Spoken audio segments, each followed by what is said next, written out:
Bien, hermanos, pues hoy, Día del Señor, vamos a ver un pequeño estudio que le pusimos por título Nuestro Señor nos bendice. Vamos a ver una porción bíblica, nada más vamos a Primera de Pedro, capítulo 5. Los versos vamos a ver del 5 al 10. Entonces, la primera carta del apóstol Pedro, hermanitos, capítulo 5, los versos del 5 al 10. La voy a leer primero y ya después vamos a irla comentando. Dice la palabra: igualmente, jóvenes, estad sujetos a los ancianos y todos sumisos unos a otros, revestidos de humildad, porque Dios resiste a los soberbios y da gracia a los humildes. Humillaos, pues, bajo la poderosa mano de Dios, para que Él os exalte cuando fuere tiempo, echando toda vuestra ansiedad sobre Él, porque Él tiene cuidado de vosotros. Sed sobrios y velad, porque vuestro adversario, el diablo, como león rugiente, anda alrededor buscando a quien devorar, al cual resistid firmes en la fe, sabiendo que los mismos padecimientos se van cumpliendo en vuestros hermanos en todo el mundo. Mas el Dios de toda gracia, que nos llamó a su gloria eterna en Jesucristo, después que hayáis padecido un poco de tiempo, Él mismo os perfeccione, afirme, fortalezca y establezca. Bien, hermanitos, esta porción, ¿sí?, la vamos a ir viendo no muy profundamente, pero sí para que veamos qué es lo que nos está diciendo nuestro Señor a través de su palabra. Mire, vamos a partir en el verso 5. Igualmente, dice, cuando en griego la palabra jóvenes literalmente se traduce como de menor edad, ¿sí? Entonces, y dice, están sujetos, cuando dice ancianos, dice de mayor edad. Aquí la Biblia no nos está refiriendo a una edad cronológica. O sea, no porque alguien tenga, no sé, 50, 60, 70 años, 80, quiere decir que esté más avanzado en la cuestión del cristianismo. No, hermanos, nos está hablando de edad en cuanto a la madurez cristiana, ¿sí? Entonces, ¿qué dice? Cuando dice jóvenes, en general, ¿a qué se está refiriendo? A los que tienen una menor edad cristiana, o sea, los que apenas están entrando o los que tienen un poco de tiempo. Y dice, están sujetos, ¿sí?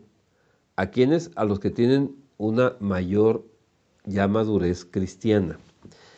En general, también podemos comentar esto en cuanto a la vida, ¿sí?, que estamos aquí en esta sociedad, porque si se fijan, hermanos, ya desde hace varias generaciones ha habido un descontrol en esto. Y ahora los más chicos quieren sujetar a los más grandes. Y de hecho, por ejemplo, de los niños, tiene aproximadamente, que yo recuerde, unos 40 años, donde los niños se volvieron los tiranos del hogar. Y si se fijan, van ustedes a visitar a alguien y están hablando las personas mayores, pero el niño quiere decir algo y entonces los mayores se callan porque si no el niño se puede traumar, el niño puede pasarle no sé qué tantas cosas, pero ya todo gira alrededor del niño. Y entonces, ¿qué ha sucedido? Que los niños ya no se sujetan a los padres. Ya tal parecería que los padres están en sujeción, ¿sí?, hacia los caprichos de los niños. La palabra, en este sentido, nos lo dice. Los más chicos, hermanitos, tienen que sujetarse a los más grandes. En la vida, hermanitos, tú como papá no puedes tampoco ser un tirano, porque La palabra nos dice que nosotros, en cuanto a autoridad, tenemos que protegerlos, tenemos que enseñarles, tenemos que guiarlos, ¿sí? Pero los niños no deben de entender nunca que ellos pueden hacer cualquier cosa y no hay ninguna consecuencia, ¿sí? Esto es lo que nos está diciendo la palabra. Y en cuanto a la vida cristiana, de igual manera, hermanos, hay muchas personas que llegan con este tipo de educación, llegan a la iglesia y piensan que ellos, como ya medio leyeron algo de la Biblia y como han estado escuchando muchas cosas ahí en YouTube y en varios sitios de internet, piensan que ya nadie les puede enseñar nada. No, hermanos. Aquí la experiencia es con Dios, no es con el internet, no es con estar escuchando nada más, sino es vivir, es estar en la presencia de nuestro Señor Jesucristo. Y después de eso, entonces, vas a cambiar totalmente tanto la actitud como la forma, ¿sí? Entonces, hermanitos, la Biblia nos dice, fíjate bien, no es una recomendación, hermano, ¿sí? Es algo que nos dice la palabra, que los de menor edad estén sujetos a los de mayor edad. Y también nos dice otra cosa, porque de repente los de mayor edad dicen, pues tenemos que estar así. Fíjate bien, dice, y todos. Cuando dice todos, ¿a qué se está refiriendo? A los de menor edad y a los de mayor edad, ¿sí? Y todos sumisos unos a otros. Este sumiso no es exactamente la traducción, ¿sí? No se trata de una sumisión como luego entendemos en el occidente, sino de un compañerismo, ¿sí? De estar todos en armonía, de estar todos avanzando, pero nadie creyéndose más que otro, sino siendo apoyo unos de otros. Por eso hablo de compañerismo, hermanitos, ¿sí? Aquí hay algo que también se debe de quitar de toda persona. Cuando dice revestíos, revestíos, ¿qué significa? Que nos vamos a volver a vestir. ¿Pero quién? La palabra no nos dice y déjate revestir por el Señor, sino la palabra nos dice revestíos, o sea, revístete, ponte nuevamente, ¿sí? Esta vestimenta, ¿cuál es? La de humildad, hermanos. Tenemos que estar humildes ante el Señor y humildes ante nuestros prójimos. Hermanos, a veces me ha tocado mucho cuando estábamos asistiendo a algunas congregaciones y de repente también, hermanitos, aquí algunos congregantes han caído en esa soberbia religiosa. ¿Por qué? Porque, hermanos, el Señor, y ustedes lo saben, nos ha hablado claramente de muchísimas cosas que a otros se los ha hablado por parábolas. Pero de repente, como sabemos varias cosas, empieza ese como sentimiento de superioridad ante los demás, porque sabemos más cosas, el Señor nos ha dado más cosas. Esto no debe de ser así, hermanitos. Nuestra humildad debe de ser ante el Señor y ante nuestros prójimos. Y debemos de entender algunas cosas, comprenderlas y seguir en ese camino para que todos entremos por la puerta de la salvación. Y fíjate, dice, ¿por qué tienes que estar en esta humildad? Dice, porque Dios resiste a los soberbios. Si tú lees Proverbios, ¿sí? Proverbios 3, dice, escarnece a los escarnecedores. ¿A qué se está refiriendo? ¿Quién es un escarnecedor? Es el que se burla de los demás. ¿Por qué? Porque anda de vanidoso, anda de orgulloso, anda sintiéndose más que los demás. Y eso no debe de ser así. Pero fíjate, en Proverbios dice, escarnece a los escarnecedores, o sea, se burla de los burladores, ¿sí?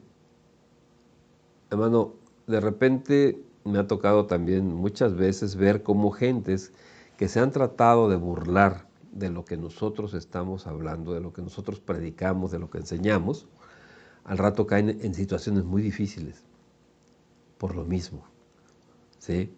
O sea, el Señor te deja un tiempo para que tú recapacites, para que veas cómo son las cosas claramente. Pero cuando no lo quieres hacer y cuando te empiezas a burlar de las cosas sagradas del Señor, ¿sabes qué? Es lo que he visto, empiezan a caer en muchísimas situaciones desagradables, en muchísimas cosas que nunca hubieran querido pasar, pero es una muestra más del amor de Dios para ver si hay arrepentimiento. Hermano, cuando no hay arrepentimiento, empiezan a caminar por el camino de la apostasía. Y eso es totalmente peligroso para las personas. Pero fíjate aquí, dice que Dios resiste a los soberbios, pero la otra parte que dice, y da gracia a los humildes.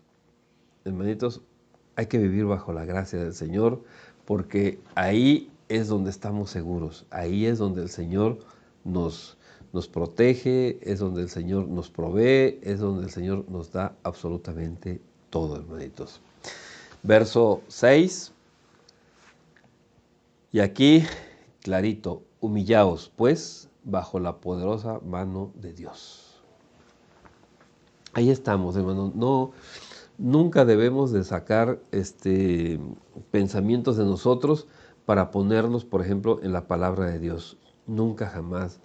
Conozco a muchísimos que se dicen pastores, otros que se dicen teólogos, que ponen sus pensamientos como si fueran pensamientos de Dios. No, hermanitos, por una falta de humillación ante el Señor, pensando que ellos saben grandes cosas.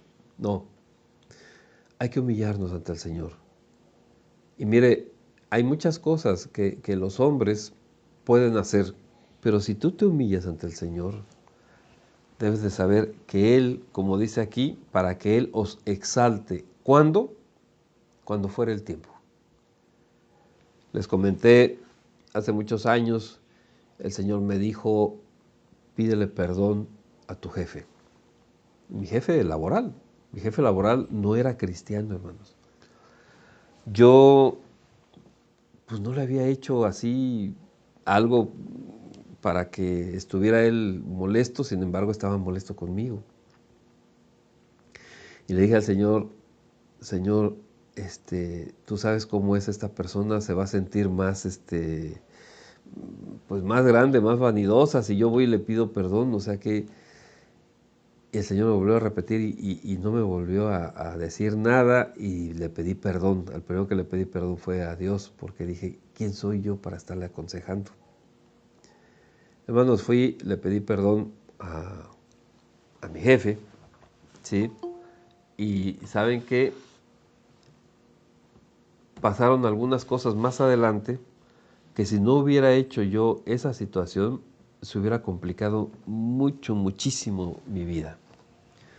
Hermanos, lo que el Señor nos dice, hay que hacerlo, aunque a nosotros nos parezca algo pues que no tiene lógica. Recuerda, Dios es el que hace todas las cosas, ¿sí? Y cuando estés, hermanito, como que se te complica la vida, como que estás deprimido, como que estás ansioso, como que estás muy estresado, como que estás así mal, ¿sabes qué? Fíjate el verso 7. Echando, ¿qué dice? Toda. Hermano, ¿cuánto de ansiedad debes de dejarte para ti? Echando toda vuestra ansiedad sobre Él. Pero fíjate bien, hermano, ¿sí? Esta palabra que tradujeron se me hizo así. La primera vez que yo leí esta parte dije, no puede ser, o sea, ¿cómo echando? Hermano, es para que comprendamos, ¿sí? Nosotros, ¿qué es lo que tenemos que dejar? Todas nuestras cargas a los pies de Cristo. Todas. Y aquí habla de ansiedad. Mire, lo peor que nosotros podemos estar pensando es qué viene en el futuro. El pasado, bueno, pues bueno o malo ya pasó. Pero de repente nos ponemos a pensar, ¿y ahora qué viene? ¿Qué va a pasar? ¿Sí? Y aquí, hermanitos, ¿qué es lo que nos está diciendo la palabra? Deja todas tus cargas, deja toda tu ansiedad para el Señor. ¿Sabes qué? A lo mejor tú estás pensando que tus hijos, como son muy mal agradecidos, como son, han tomado caminos muy mal, como ha sido todo eso, que nunca van a alcanzar salvación. Esa es una ansiedad. Déjasela al Señor, ¿sí? Déjala y tú obedécele. Camina en santidad. No se trata, hermanos, también de decir, no, pues yo ya hice la oración, yo ya se los dejé a mis hijos, ya se los dejé a Dios, ahí Él sabrá. No, hermanitos, no estoy hablando de eso. Siempre se puede hacer también algunas cosas que el Señor nos va diciendo y hay que hacerlas. Yo conozco varios hermanos que hicieron algunas cosas, truncaron ese camino y parecería que todo se fue al precipicio. Hermano, todavía no se ha terminado esto, todavía falta. Hay que continuar en el camino de santidad, obedeciendo totalmente lo que el Señor nos está diciendo. Entonces, una de las cosas, hermanos, que hemos comentado aquí, ¿sí?, es la oración contemplativa. La oración contemplativa, hermanitos, es una confianza total en Dios. Aquí, hermano, ya no llegas a pedir, ya no llegas a estar ansioso, sino ya tomaste la decisión de que todo lo que te provocaba ansiedad, se lo dejaste al Señor, en confianza. ¿Por qué? Dice la palabra, porque Él tiene cuidado de vosotros, Él tiene cuidado de ti, no te ha abandonado, no te ha dejado. Como muchas gentes luego me dicen, y algunos hermanos también, es que yo no siento la presencia de Dios. Espérame, no estamos por sentimientos, estamos por fe. Y el Señor dice, lo vamos a ver más adelante, que Él va a estar con nosotros todo el tiempo, de una o de otra manera. Entonces, hermanito, debemos de tener confianza en Él. Nada más una cosa, tienes que obedecerle. ¿Quieres ser amigo de nuestro Señor? ¿Quieres ser amigo de Dios? Dice, obedece lo que te digo. Hermano, ¿desde cuándo hemos comentado la oración contemplativa? Y por una u otra cosa, no la has hecho. Hermano, este tipo de oraciones, vuelvo a repetir, es mostrar una confianza total en el Señor. Total. Y por eso el camino es difícil. Porque vienen anuncios, vienen algunos seres, algunos personajes que quieren obstaculizar y empiezan a hacer algunas cosas. Pero hermano, tenemos que perseverar y mostrarle a todos, visibles e invisibles, que confiamos en Dios, que confiamos en el Señor. Verso 8. Sed sobrios y velad. Sed sobrios, ¿qué significa? Cuando dicen, es que no andaba sobrio, o sea, andaba tomado, ¿no? O andaba drogado, alguna cosa así. O sea, sed sobrios, hermanitos, es que seamos totalmente objetivos. Es que seamos bien rectos en nuestros juicios. Y que no andemos ahí dando tumbos, ¿no? Unas veces sí, otras veces no, y así. No, hermanitos, sed sobrios. Dice, y velad. Velad, ¿qué significa, hermanitos? Es hacer centinela o guardia por la noche. Observar atentamente algo o continuar trabajando después de la jornada diaria. Fíjate bien lo que nos está diciendo nuestro Señor Jesucristo, ¿sí?, a través del apóstol Pedro, y velad. Hermano, no vayas a caer nunca en esa costumbre que algunos tienen. Yo ya hice mi oración de 15 minutos, ya cumplí. No, velad, hermano, velad. Y a veces el Señor te despierta en las noches. Y muchos cristianos que se dicen así, en vez de estar velando con el Señor, se ponen a hacer sus trabajos laborales, pues. Porque ya se les fue el sueño. No, no se te fue el sueño. El Señor te está llamando. ¿Sí? Y entonces, hermanitos, ¿qué es lo que tienes que hacer? Estar orando, estar con el Señor, estar escudriñando su palabra, estar ahí como amigos, ya no como discípulo nada más, hermano, sino como amigo del Señor. Y entonces sí, vas a conocer realmente quién es nuestro Señor Jesucristo, porque a lo mejor lo que sabes de nuestro Señor es lo que te hemos comentado, pero falta esa experiencia personal de estar con Él. Recuerda en el último periodo de las iglesias, ¿sí?, que estamos ahorita, en la Odisea, dice que Él toca la puerta y si alguno lo escucha y si abre, ¿sabes qué? Dice que Él va a cenar con nosotros. O sea, velar, la cena es en la noche, hermanitos. Es cuando ya cumplimos con nuestros compromisos de todo tipo y ya estamos tranquilos. Ya no hay mayor problema. Él por eso escoge esa hora, hermanitos. Y dice, orad y velad para que no caigáis en tentación. Tenemos que velar, hermanitos. ¿Sí? Y ahora, ¿por qué el apóstol Pedro nos dice esto? Dice, porque vuestro adversario, ¿quién es tu enemigo? Fíjate bien, tu enemigo no es una persona. Vuestro adversario, el diablo. Y fíjate bien, ¿a quién tenemos de enemigo, hermanitos? Tenemos de enemigo a los enemigos de nuestro Señor Jesucristo. ¿Y quién es el enemigo de nuestro Señor Jesucristo? El diablo. Y todas sus compañía, pues, ¿sí?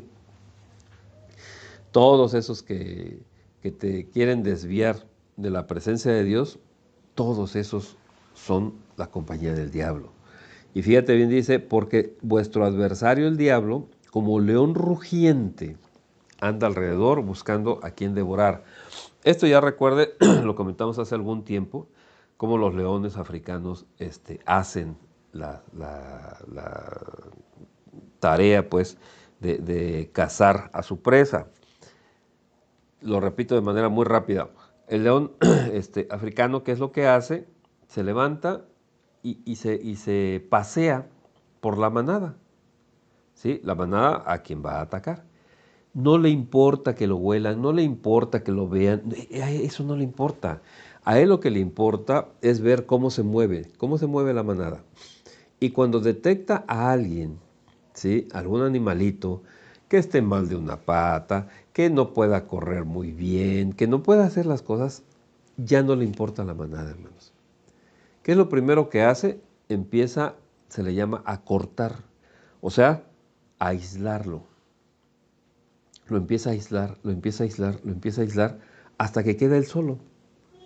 Y entonces lo ataca. ¿Sí? Esta es la figura, hermanito, de cuando dice como león rugiente. ¿Sí? Les da miedo y entonces empiezan a actuar. Mira, hermano, no sé si a ustedes les pasó, a mí hace muchos años estaba yo, pues, poquito, alrededor de la adolescencia, ¿sí? En una ocasión, una persona se iba a meter ahí a la casa donde yo estaba durmiendo y le digo una cosa, el miedo me paralizó. ¿Me paralizó? ¿Sí?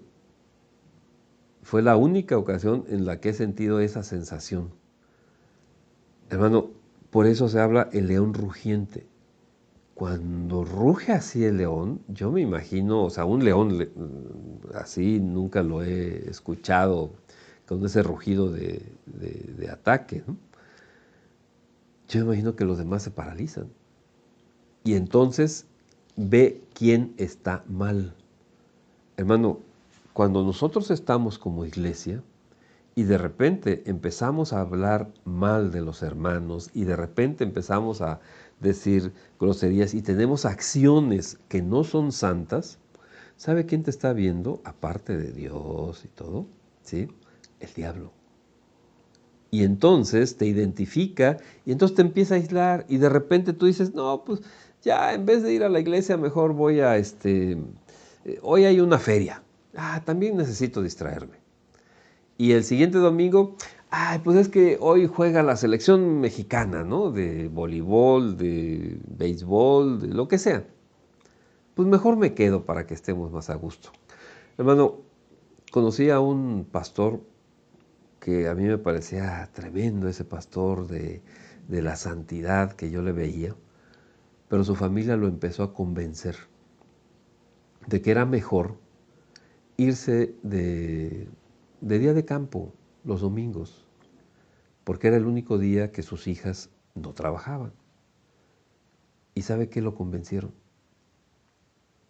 Y sí, yo me acuerdo que los visitamos y nos dijeron, no hombre, ahora sí, ya estamos muy a gusto porque mi papá y la señora, ¿no? Mi esposo, ya estamos conviviendo con la familia y eso nos faltaba y todo. Y yo hablé con este pastor, le decía, oye, pues sí, está bien, ¿no? O sea, no sé, una vez que vayas, lo que sea, pero no puedes tomar esto de cotidiano. O sea, estás dejando. Pero en fin, siguió con eso y vimos claramente cómo el diablo lo fue cortando, hermanito. No se le presentó con algo feo, ¿eh? No se le presentó con algo que pudiera ser llamado así como pecado de inmediato y eso. Pero al final, hermano, ¿sí? Terminaron tanto el esposo como la esposa viendo hacia otro lado y se divorciaron. Y ese pastor nunca jamás ha vuelto al camino de Cristo. Y la señora, hasta donde sé, tampoco. Hermano, no nos dejemos convencer por alguna cosa para dejar de estar en la presencia de Dios. Porque el diablo, como león rugiente, anda alrededor. ¿Alrededor de qué, hermanito? ¿Alrededor de quién? Alrededor de nosotros como congregación. ¿Para qué? Para que ese rugido te paralice en las cuestiones de la iglesia. Pero te va a paralizar, hermano, llevándote a otro lugar que tú digas que está bien. Te va a paralizar diciendo, es que el domingo es cuando me salen mejor los trabajos, es cuando gano más. Te va a paralizar porque vas a decir, es que los domingos es cuando nosotros podemos salir a pasear. Te va a paralizar con todo eso, hermano. Y por eso debes de echar toda tu ansiedad a los pies de nuestro Señor Jesucristo y tienes que velar, ¿sí? En oración, en palabra, para que nada de esto te suceda ni a ti ni a toda tu familia. Porque fíjate el verso 9, al cual resistid firmes, ¿pero en qué? En la fe, hermanitos.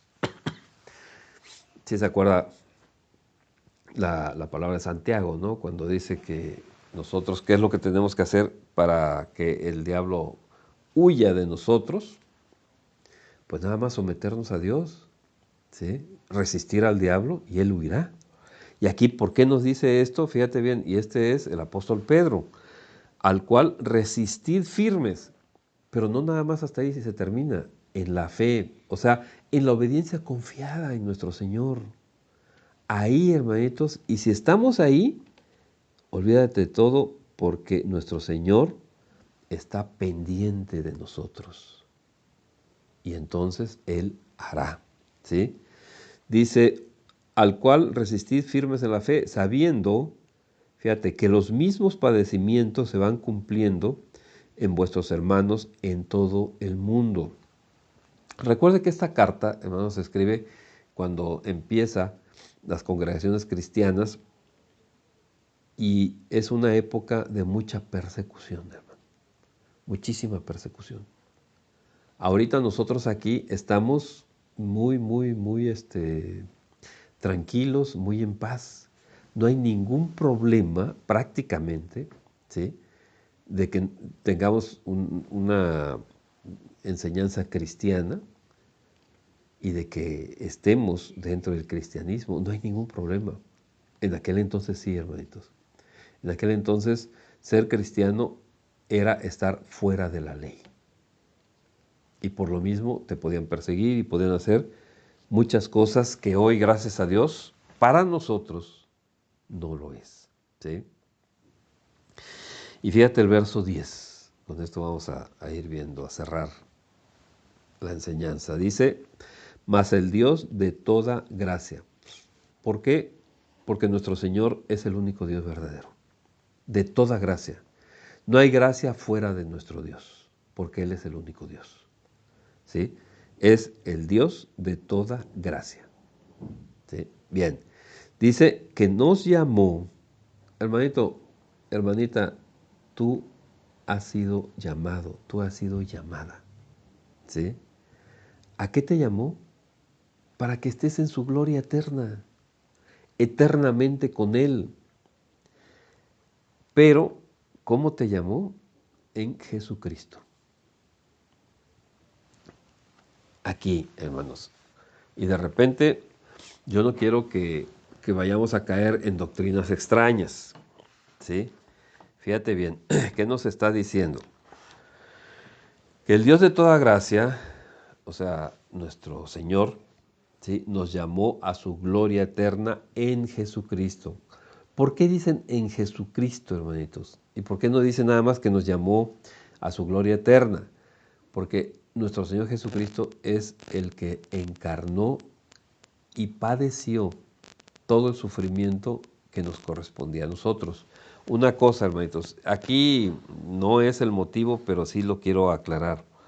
O sea, de manera rápida, y luego vamos a dar los estudios así nuevamente, ¿sí?, un poquito más detallados. Dios no puede morir, Dios nunca puede morir, porque Dios es Dios. Dios nunca nació, hermanitos. Por lo mismo no puede morir. Dios es eterno, ¿sí? Bien, ¿qué es lo que sucedió, hermanos? Dios toma un cuerpo semejante al nuestro para venir aquí, a esta tierra, a este planeta, y padecer todo lo que teníamos que padecer nosotros. Y Él murió sin pecado. ¿Para qué? Para que nosotros, pecadores, pudiéramos pasar, ¿sí?, toda esa vida y entrar a una vida sin pecado. Fíjate bien, ¿qué nos dice la doctrina? Nuestro Señor Jesucristo vino y tomó nuestro lugar. Pero a nosotros, ¿a dónde nos mandó, hermanito? A nosotros nos pone en el lugar suyo. ¿Nuestro Señor pecó alguna vez? No. Entonces, fíjate bien, tú eras pecador y nuestro Señor se puso en tu lugar y Él sufrió por todos tus pecados. Pero tú fuiste pasado de ese lugar de pecador al lugar de no pecado de nuestro Señor Jesucristo. ¿Para qué, hermano? Para que seas un hijo de Dios y entonces puedas estar en la gloria eterna, ¿sí? ¿Por qué te comento esto? ¿Sí? Jesucristo, hermanito, es nuestro Señor. Jesucristo es nuestro centro. Jesucristo es nuestro todo, porque por Él pasamos de una vida de pecado a una vida santa. Vamos al Evangelio según San Juan, hermanitos, el capítulo 14. Vamos a ver primero del 12 al 14 y luego del 15 al 18, para que te vaya quedando un poquito más claro esto. Fíjate bien, del 12 al 14 está hablando nuestro Señor Jesucristo antes de padecer todo el martirio. Dice, de cierto os digo. Cuando nuestro Señor utiliza esta fórmula, estas palabras, esta expresión, ¿qué está diciendo? Fíjate muy bien lo que te voy a decir. Fíjate, analízalo, ¿sí? De cierto os digo, el que en mí cree, fíjate bien, en mí, si nuestro Señor Jesucristo está hablando, ¿a quién se está refiriendo? A Él. El que en mí cree, las obras que yo hago, Él las hará también, y aún mayores hará.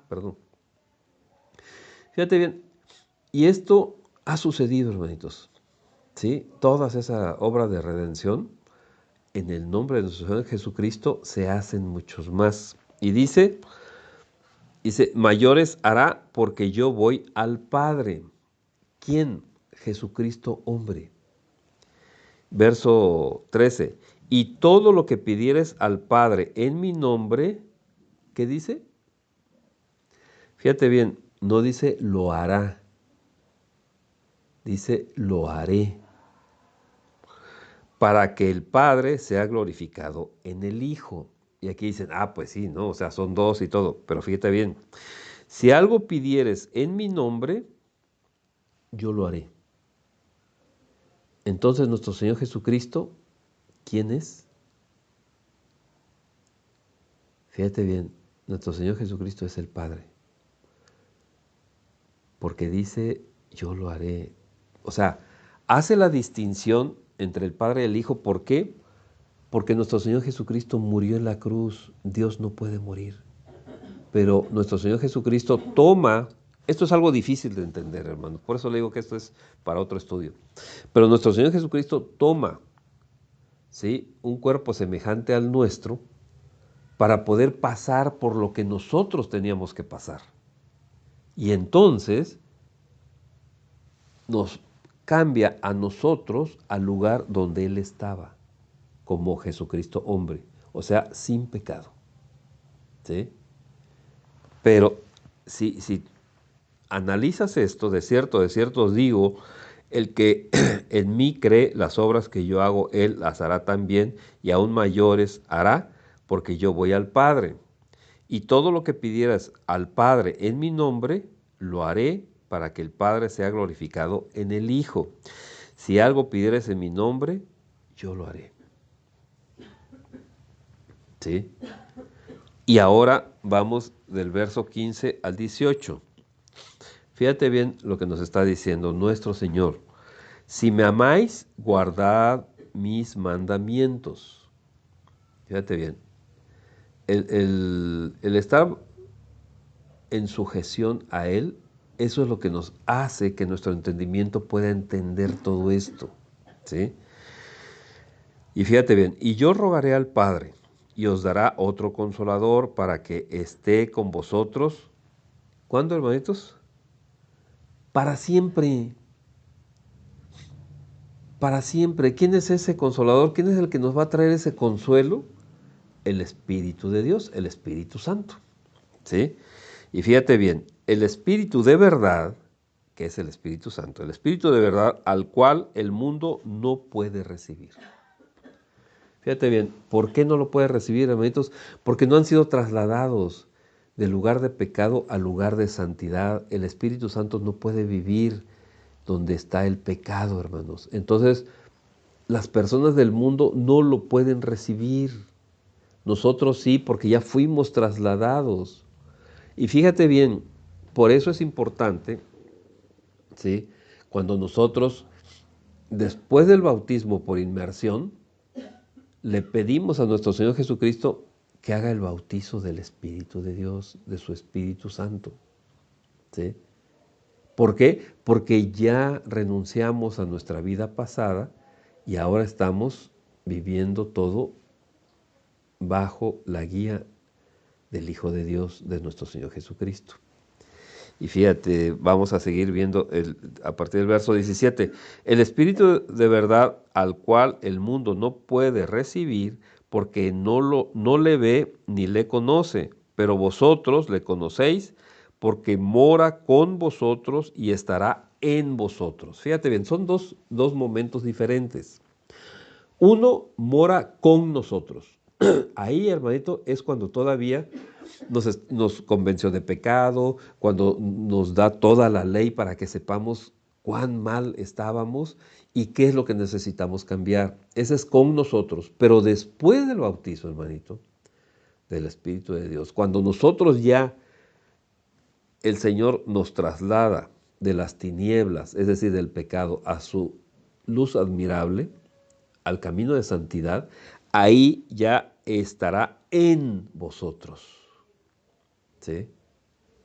Ahí el Espíritu de Dios se hace uno con nuestro espíritu. Dice, no os dejaré huérfanos. Fíjate bien, aquí el verso 18 nos da nuevamente esta clave. No os dejaré huérfanos, vendré a vosotros. ¿Quién va a venir a nosotros? Si Él está hablando, es nuestro Señor Jesucristo. ¿Cómo? Con el Espíritu de Él.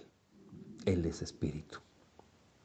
Entonces, hermanitos, aquí nuevamente no hay tres dioses, hermanitos. No, no. Es nuestro Señor. Y aquí para nosotros, el que nos ha guiado, el que nos va a todo y el que nos sigue guiando, es nuestro Señor Jesucristo. Y por eso nosotros, hermanitos, somos lo que le llaman cristocéntricos. Él es el que nos lleva en este camino de salvación. Y el que vamos a estar en la gloria eterna, ¿sí? Ya conociéndolo tal cual es, por medio de este sacrificio, hermanitos. Entonces, aquí también se echa atrás muchas doctrinas que se están dando. Cuando dice, vuelvo a repetir el verso 10, ¿sí? De 1 de Pedro 5. Mas el Dios de toda gracia, que nos llamó a su gloria eterna en Jesucristo, después que hayáis padecido un poco de tiempo, fíjate hermano, todos los cristianos, todos tenemos que padecer. Todos. ¿Cuánto? Dice la palabra, un poco de tiempo. ¿Cuánto es un poco de tiempo? Compáralo con la eternidad. ¿Cuánto es un poco de tiempo? ¿Sí? Bien. Dice, después que hayas padecido un poco de tiempo, Él mismo. ¿Quién? Nuestro Señor Jesucristo. ¿Qué es lo que nos va a hacer? Nos va a perfeccionar, a afirmar, a fortalecer y a establecer. Hermano, y aquí quédate con todo esto. Perfección, ¿sí? Nos va a perfeccionar. La palabra griega, hermanitos, nos habla, cuando dice de perfección, que nos va a perfeccionar, dice que va a reparar, literal y figuradamente, a reparar o ajustar. Es decir, nos va a completar totalmente. O sea, vamos a estar completitos, no nos va a faltar absolutamente nada, ¿sí? En todos los sentidos. Nos va a afirmar. En el griego, afirmar es fijar firmemente, es decir, volverse resueltamente en una dirección. Ya no vamos a estar en 20,000 caminos, como si se acuerda de Abraham, que salió de Aram, ¿sí? Y Aram era una encrucijada de caminos, eran muchos caminos, pero ¿sabes qué? Nuestro Señor lo afirmó y le dijo, vente por este camino nada más. Y hermano, a nosotros se nos presentaban también muchísimos caminos, pero el Señor te llamó a este y te está firmando en este. Y te digo una cosa, no lo dejes. Deja que el Señor te siga firmando. Sigue orando, hermanito, y sigue escudriñando la palabra y vas a ver la gran diferencia, porque entonces vas a conocer la vida eterna, que es conocer al Padre. Y dice fortalezca. ¿Qué es fortalezca en el griego? Es confirmar en conocimiento y poder espiritual. Fíjate bien. Hermano, ¿cuántas veces has ido y has orado por un enfermo y ese enfermo se ha sanado? ¿Cuántas veces has ido, hermanito, en una situación problemática, oras al Señor y el Señor la resuelve? ¿Cuántas veces, hermano, has ido y el Señor te dice, ora por esta persona que murió para el mundo? Y oras y el Señor la levanta. Eso es lo que quiere el Señor que hagas, para que vean que el Evangelio del Señor no es palabrería, es poder en el Señor. ¿Sí? Ese es el fortalecer, confirmar en conocimiento y poder espiritual. Ese es el griego. Y establezca, en el griego de igual manera, es colocar una base para. ¿Sí? Es colocar una base para algo. Es decir, erigir algo o consolidarlo. Hermano, el Señor quiere que tú seas esa asta que lleve la bandera del Señor. Entonces, hermanito, ¿qué es lo que tenemos? El Señor nos quiere bendecir en todo tiempo. El Señor quiere que estemos todo el tiempo bien, de acuerdo a su palabra. Y Él, hermanito, nos da todo lo necesario. ¿Qué es lo que tenemos que hacer nosotros, hermanitos? Estar sujetos a la palabra del Señor, sumisos, o sea, como compañeros unos con otros, no estar hablando mal de nadie, hermanito, estar sirviendo de apoyo unos con otros, ¿sí? Estar todas las ideas que tenemos del futuro, dejarlas en nuestro Señor Jesucristo. Y Él, con la confianza de que Él tiene, ¿sí?, siempre una visión para nosotros. Él está pendiente, está cuidándonos todo el tiempo, ¿sí? Y cuando se acerquen esos pensamientos, cuando se acerquen esas tentaciones, cuando haya todo eso, hermanitos, hay que resistir firmes en la fe, seguir obedeciendo a nuestro Señor Jesucristo, ¿sí? Y Él, nuestro Señor, se va a revelar a nosotros como nunca lo has conocido. Y entonces te va a perfeccionar, te va a afirmar, te va a fortalecer y te va a establecer en esa roca que es nuestro Señor. Cerramos nuestros ojos un momento, hermanitos.